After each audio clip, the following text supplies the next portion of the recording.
અમરેલી જિલ્લામાં ભારે વરસાદ બાદ જાફરાબાદ પંથકમાં પૂરની સ્થિતિ સર્જાઈ છે। વઢેરા ગામને અનેક ઘરોમાં પાણી ઘૂસી જતા લોકો ફસાઈ ગયા હતા। ત્યારે જાફરાબાદ પોલીસે જીવન જોખમે રેસ્ક્યુ ઓપરેશન હાથ ધરી બાળકો, મહિલાઓ અને વડીલોને સલામત સ્થળે ખસેડી માનવતાનું ઉત્તમ ઉદાહરણ પૂરું પાડ્યું છે। અમરેલી જિલ્લામાં સતત વરસી રહેલા ભારે વરસાદને કારણે જાફરાબાદ તાલુકાના વઢેરા ગામમાં પૂર જેવી સ્થિતિ સર્જાઈ હતી।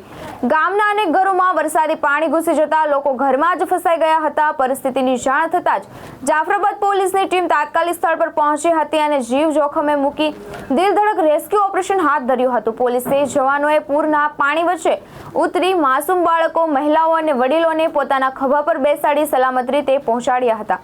પાણીથી ઘેરાયેલા વઢેરા ગામમાં ખાખી વર્દી લોકો માટે સાચા અર્થમાં તારણહાર બની હતી। પોલીસની સમય સૂચકતા, બહાદુરી અને ઝડપી કામગીરીને કારણે મોટી જાનહાનિ ટળી હોવાનું સ્થાનિકોનું જણાવ્યું છે।